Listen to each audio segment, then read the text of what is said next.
Well, I just love puppies. Well, of course, who doesn't?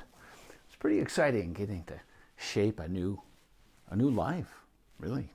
And you can invest your love, and you need to, and your intuition, which is often a good thing. But if you also understand the developing canine brain, you're going to get a lot better long-term result with that new dog. Let's go for the gold on this. Anybody here had a puppy like this that, well, had some problems? Maybe starting out? Well, Cindy, you're here. Cindy, would you let me know if you can hear me okay this time? Last time we didn't have any sound. So if you'd put a little note in there and say, yeah, you can hear me.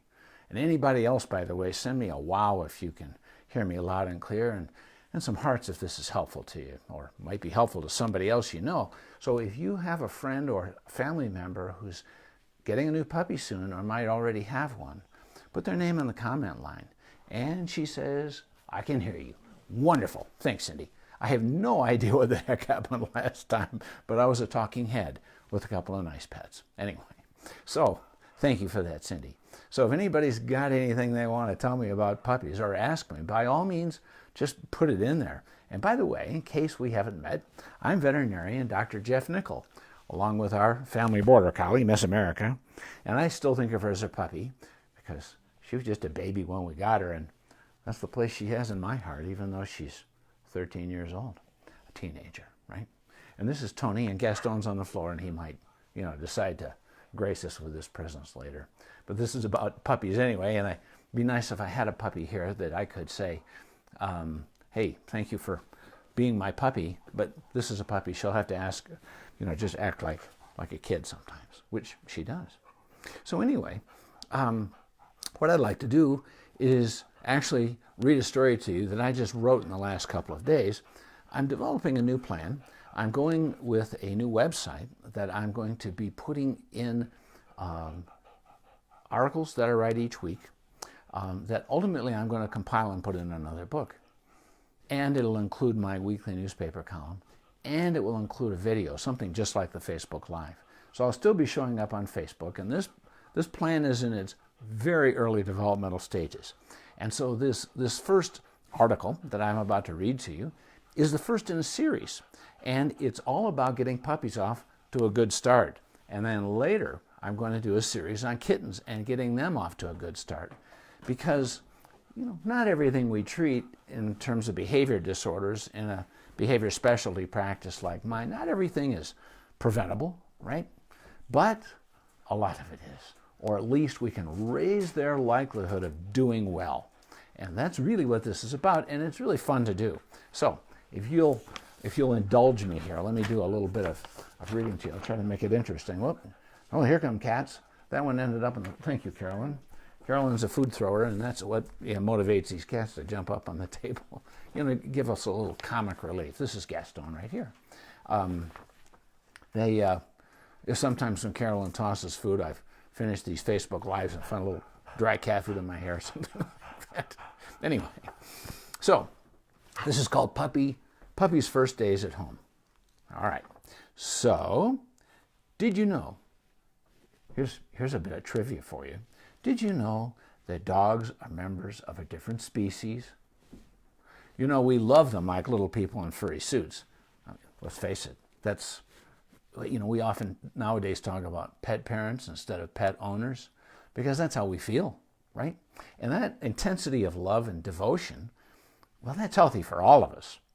But it can cause us trouble because we can, without realizing it, make the mistake of using what might be very legitimate behavior solutions for humans on members of another species.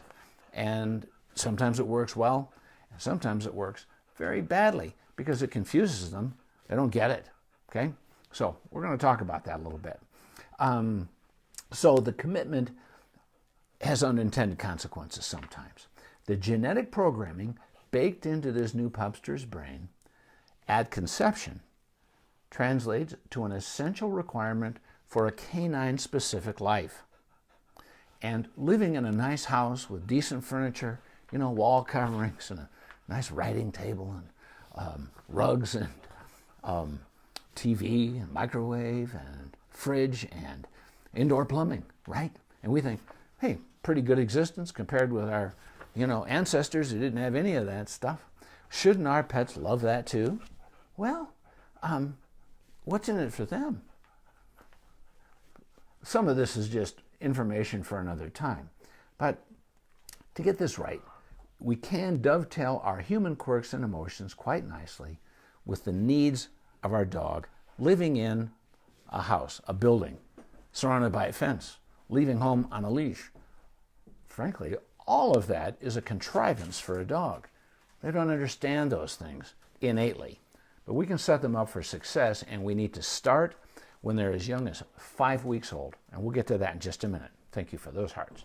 Okay, so are there any good canine leaders here attending this? I bet there are. If you tell me, how you got so good at it, put it in the comment line. I'd be interested.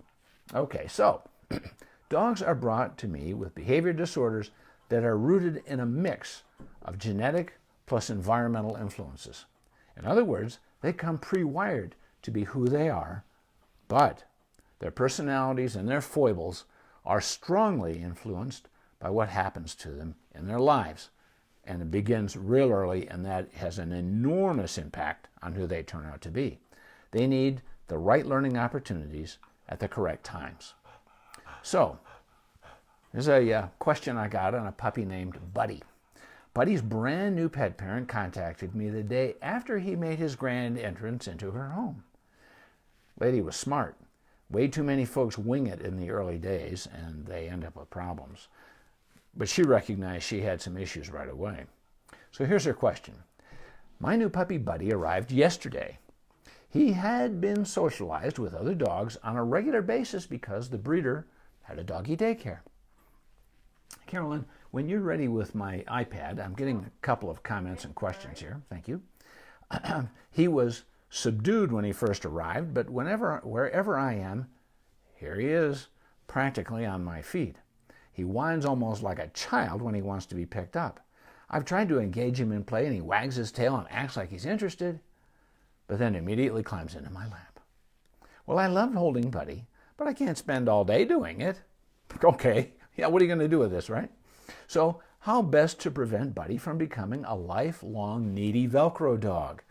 And there are dogs who do that, right? And they don't have healthy lives, and they're not at peace, and they're a real management challenge. Well, let's get our arms around this right from the get-go, okay? Do you ignore the crying? Do you put him in a crate? Do you reprimand him? Do you spank him?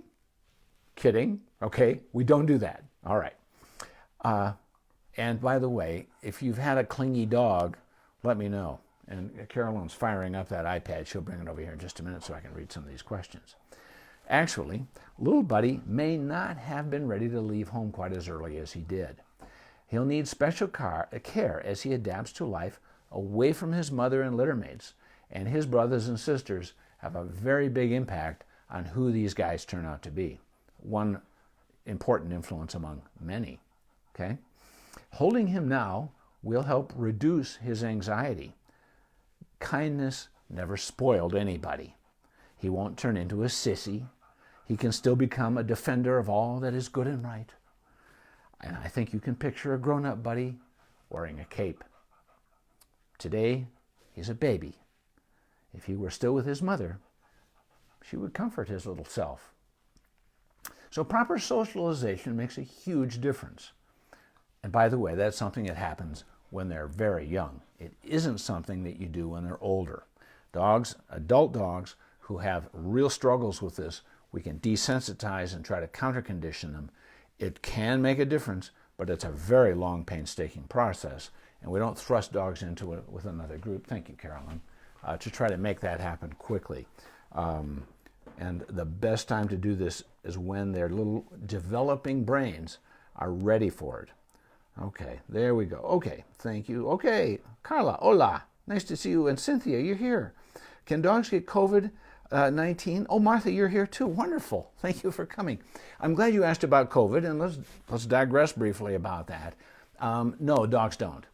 There have been a couple of cases where they tested positive. The cases went nowhere. In other words, the dogs didn't get sick. Cats, on the other hand, can get COVID and it is a member of the coronavirus family of viruses, from their people. There is no evidence that any human has gotten this coronavirus, COVID-19, from their cat. There's absolutely no reason to be concerned with that. But cats have tested positive, and cats have gotten sick for a little while, and they have recovered. And so far, we don't have any fatalities. So, important question. But no, don't worry about that stuff. You know, social distancing, don't worry about it with your pets. They're here to be part of our lives, okay? And so again, let's start them out for on the right foot or on the right paw. Okay, so proper socialization makes a huge difference. This little fellow Buddy got a good start by rubbing elbows with older dogs, investigating their rear ends, and learning how to spit, right? Because that's what little boys do. Between the ages of 3 and 8 weeks, members of his species, that is, dogs, are ready to learn how to play well with others. That's 3 to 8 weeks of age, okay? They should meet people of various descriptions when they're 5 to 12 weeks old. And people often say, well, I'll get that stuff done later, or when they're in the middle of an epidemic, how the heck do I do it? Well, we can do it, by the way. And if you're going to get a new puppy now, you absolutely have an obligation to that little guy or girl to make it happen at the right time. Because during those developmental stages in the physical advancement and growth of that immature canine brain, we have the opportunity to implant in that developing brain permanently that other dogs can be trusted, people can be trusted. So often, the aggression cases that I see of dogs who are reactive towards unfamiliar people who come into the house or lunge at other dogs and people on leash walks and actually cause injuries and get relinquished, and some of them euthanized because people just, well, some of them are extremely hard to manage. We can help most cases, but we still don't make as much progress as we would love to, and almost all of these cases would be perfectly well-adjusted dogs if they had their little developing brains between 3 and 8 weeks, get accustomed to people of all sorts and descriptions, okay? Exceptionally important. A variety of gentle folks, including tall, short, big, and little, every race, that's important. Different races not only look different, but their skin has a different scent to dogs. And they need to understand that, okay, those people are okay, those people are okay, those people are okay, because fear of the unknown can be a very big problem in the adult dog. And fear can become aggression. Okay, so, every race, bearded people, pierced people, and festooned with hats and body art. I mean, every kind of variety of human you can find. They need to be exposed. We need to do it right, okay? This can help Buddy to learn to trust. To instill confidence in the little guy, these excellent puppy people should squat or sit on the floor. And when they're smaller, at least in a dog's perspective, there's much less of a perception of threat. I love dogs. How can a dog perceive me as threatening? Well, that's our human logic, isn't it? And we're talking about someone else altogether who's a member of another species. And our empathy, that feeling where we can walk a mile in somebody else's moccasins, even if they're a member of a different species, this is how we apply that. And we really need to, whether we're talking about a baby like Buddy or an adult dog. Okay?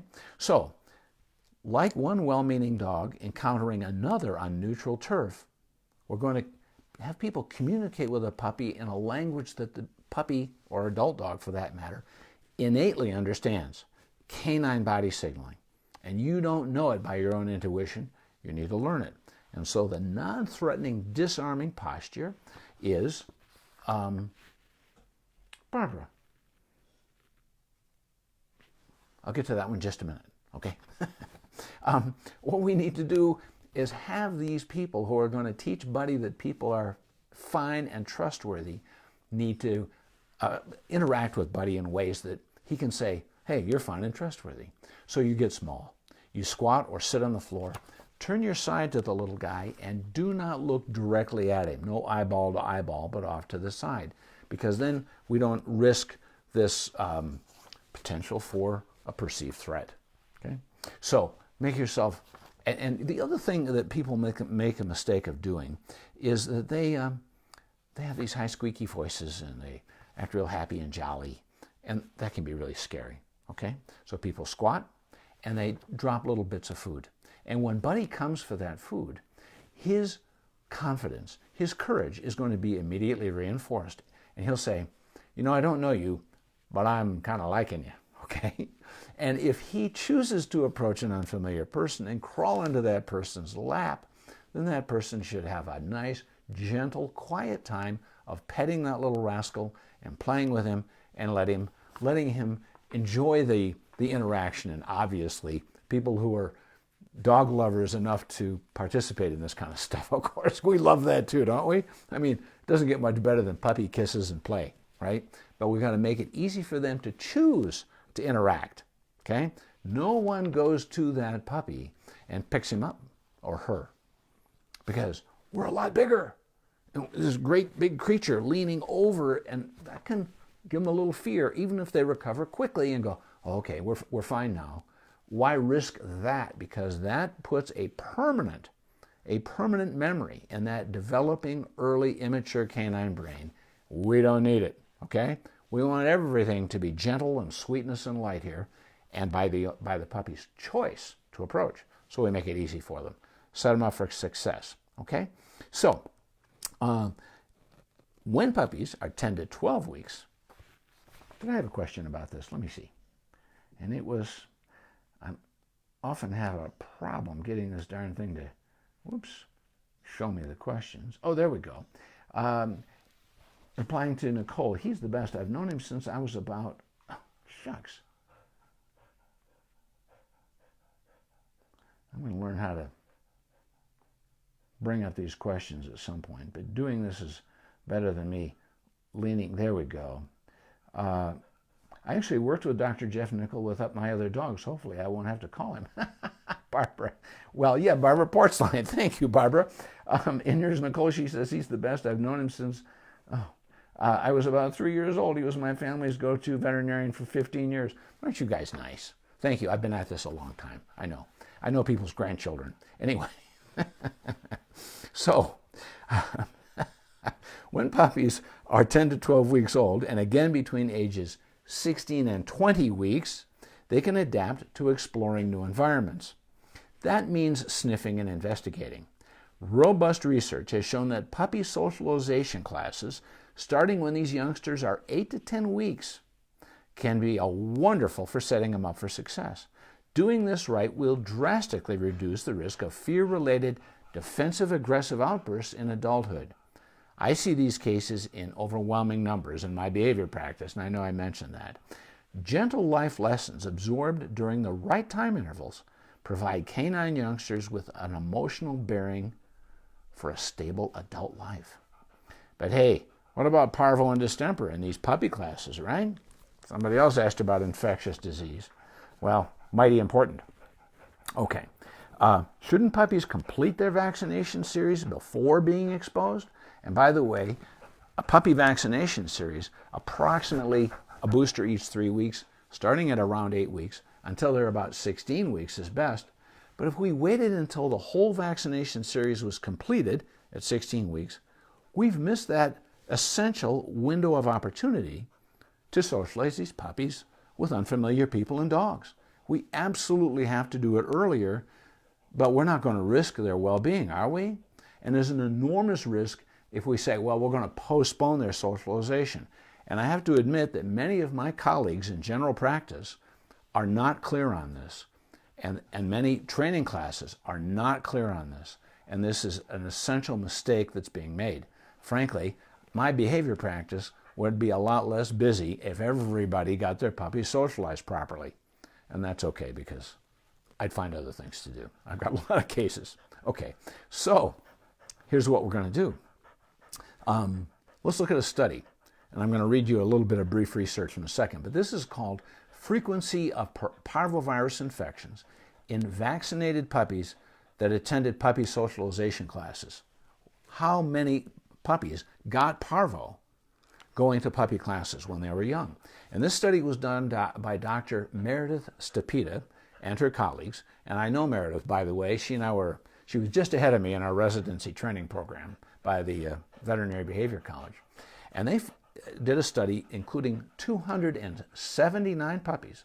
It was in something like 23 different puppy classes that were held in veterinary clinics in the evening. You know what happens in veterinary clinics among illnesses and injuries? Infectious disease like parvo and distemper. Okay? Well, every puppy that was allowed to attend all of these different classes, all 279 of them, started when they were around 8 or 10 weeks. And they were required to show proof that their vaccinations were current.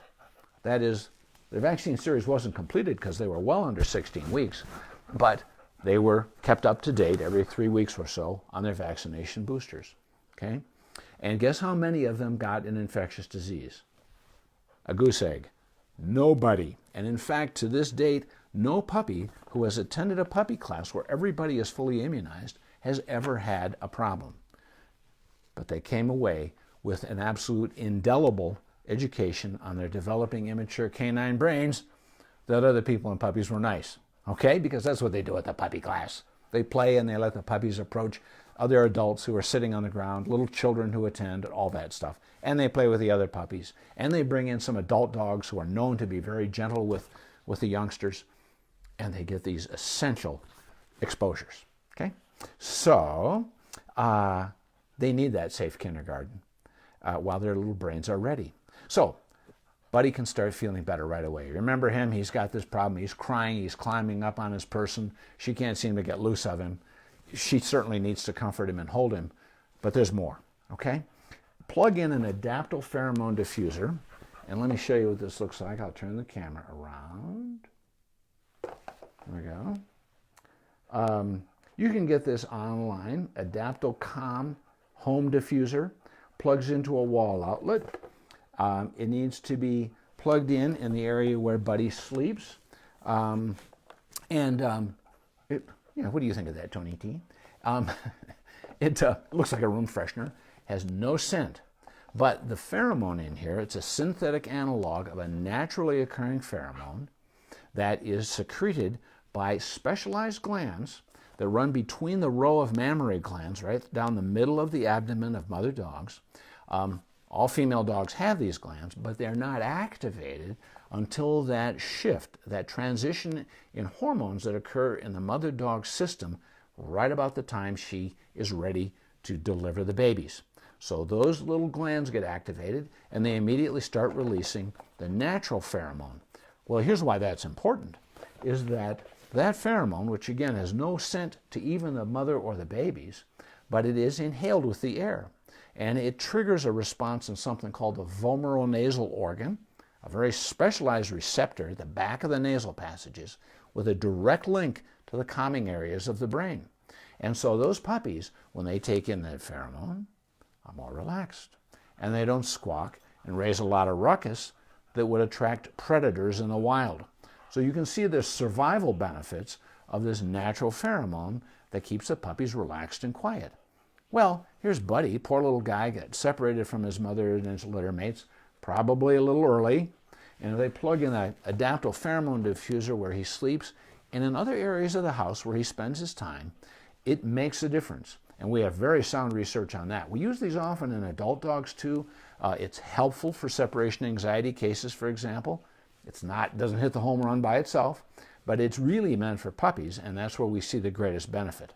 So an adaptable pheromone diffuser. And I'll tell you something else that I encouraged Buddy's mother, his little pet mother, to do, was to go online and order, by the way, you can get this online, go online and order something called Through a Dog's Ear. It is music that is scientifically developed to be in the same rhythm as the natural alpha brainwaves in this dog's brain, or any dog's brain, okay? And they have Through a Cat's Ear for cats, and they're another different species, and their brain rhythms are different. Well, Through a Dog's Ear, you can download it onto your computer, or you can have them send you the CD. You can play on your stereo, and it can be played all the time, not just at night at low volume for Buddy when he's sleeping in a different room, but all the time. And it will promote a calm emotional state. And again, at his young age and his developing brain, we want that little guy to say, hey, life is good. I'm relaxed. I'm peaceful, right? What in the world's wrong with that? Has anybody here ever used Adaptil? I think it's a wonderful product. Again, people, we all want simple solutions to all of life's dilemmas. I certainly do with mine. But the brain is considered the most complex organ in the body, and we've got a lot going on. So we don't assume that one thing's going to make all the difference, but we're going to add it in, okay? So forget tough love with these puppies. Never allow anyone to reprimand or punish the little squirt for his anxiety. He needs his people and his home to be reliable and secure. You can give him a covered crate as a den, so it feels like a den, but don't close the door. You want that little fellow, just as he would with his den if he were a free-living dog, to have the choice to enter or exit at his will, whenever he wants. Because when people latch the door and, without meaning to, they're incarcerating their dog, and they can panic. And that is not a natural canine environment. So set him up for a good life as a dog, living with you, okay? It's important to take the time to build a foundation of freedom and choice and trust before asking a pet to do things differently for you. Because dogs and cats, like people, can be obstinate if all we want to do is get our needs met. There has to be something in it for them, okay? Dogs of all ages need choices. With patience and kindness, Buddy is almost sure to become a confident dog who will make his mom proud. They can learn anytime, cats and dogs, during their lifetime, that they can trust us not to intimidate them. Buddy's future is so bright, he has to wear shades. That's what I think. Okay, so let me tell you something else. I think I had one more question here. Oh, darn it. See if I can get this darn thing to cooperate with me. No.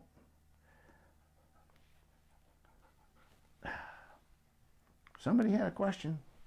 Bear with me here. Ah, there it is. Okay. No, I think it's the same one we had before. Okay, nothing new. Okay, so here's one research study. I'll be brief with this. This is called the Association Between Puppy Classes and Adulthood Behavior in the Dog, published in the Journal of Veterinary Behavior. Of course, I subscribe to that. And this was about a year ago, so fairly recent. This is a study of 80 dogs, 32 of which had attended puppy classes and 48 who had not. Okay? And they break these down into age categories. Puppies were under 3 months, juveniles over 3 months. Okay? They're all puppies. And the results indicated that both puppies and juveniles who attended puppy classes had more favorable scores on what's called a CBARC questionnaire. It's an acronym, but it's a standardized questionnaire for behavior, and they use it many times in shelters. And they found that they had more favorable scores for family dog aggression, that is, much lower scores for that, trainability, higher scores for that, non-social fear, I'll explain what that is in just a second, and touch sensitivity. You know how dogs can flinch or try to retreat when they get touched, or get fearful and snap? They had much lower risk of that.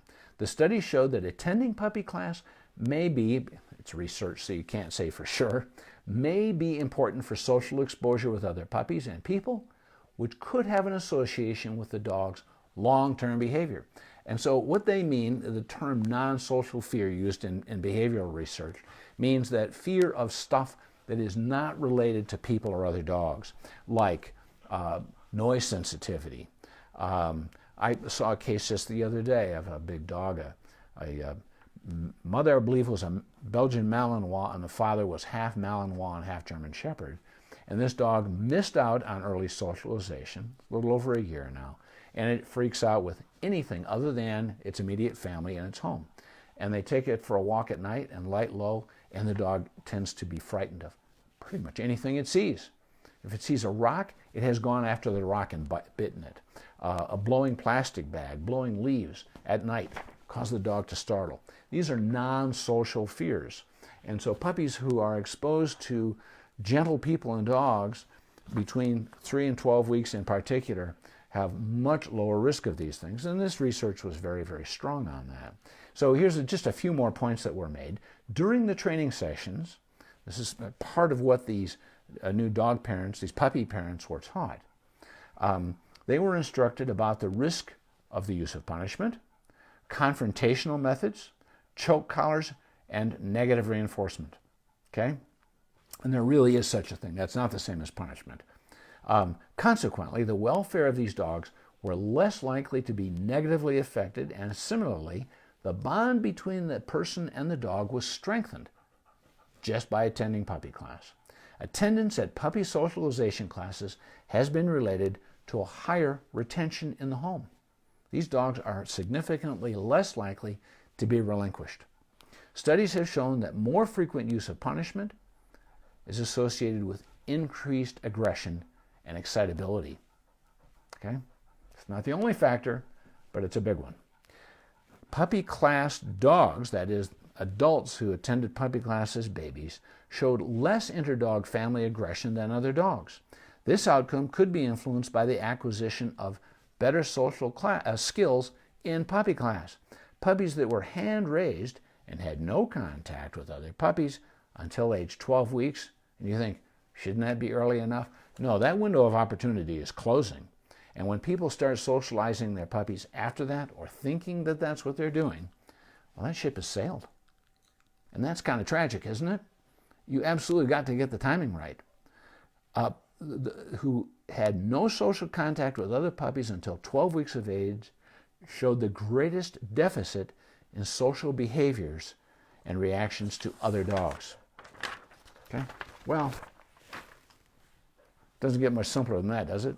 Puppy class. Extremely important. So if you know people who have puppies, by all means. So, anybody else has any other questions, you're very welcome to post it on my Facebook page. I find them very helpful, in part because not only can I share good information, but I put them in my newspaper column, which shows up on Friday mornings in the Albuquerque Journal. And if you subscribe to my website, I'll send you my column from the previous Friday every Tuesday morning. And you will get my Facebook Lives, which I do almost every Thursday evening. I skipped last week because I took a break, darn it. In fact, my wife and I decided that going forward every year between Christmas and New Year's, we're going to take the week off. Oh my goodness. It was great, I got to tell you. It was wonderful. And people were really nice. They hardly sent me any emails. Only had to do a couple of refills. It was wonderful. So, subscribe to my website, drjeffnicol.com, drjeffnicol.com. And at the bottom of the homepage, just click on that, put your email address in, and every week you'll get this stuff in your email box. And when you do subscribe, I'll send you, with no charge, of course, none of it has any cost associated with it. I'll send you my at-home pet first aid and CPR guide, which is worth printing out and keeping handy because it's real simple. Bullet points. This is what to look for, this is what to do, this is when to do it. Okay? No fiddling around going to the internet. It's right there. Thank you for those hearts. I hope this is helpful. So I hope you find this information helpful. And you're welcome to share this video with any of your pet-loving friends. In fact, I encourage you to. The reason I do this, I just want to bring out the best in pets and their people. I have been interested in behavior of pets almost as early as I decided to become a veterinarian. I made that choice at age 8, and I started getting interested in behavior at age 14. And that was a long time ago. I actually graduated veterinary school at Michigan State in December of 1974. And so I just passed the 46th anniversary of being a veterinarian. In fact, I've been doing this so long that the American Veterinary Medical Association, people who've been at it this long, they don't charge us dues anymore. Which I could keep paying, but hey, I don't have to anymore. So thank you for sharing this time with me. We are delighted to have you. Miss America says goodbye. Tony says goodbye. Gaston has been busy doing other things in my office. Have a great week, and I'll see you next Thursday evening.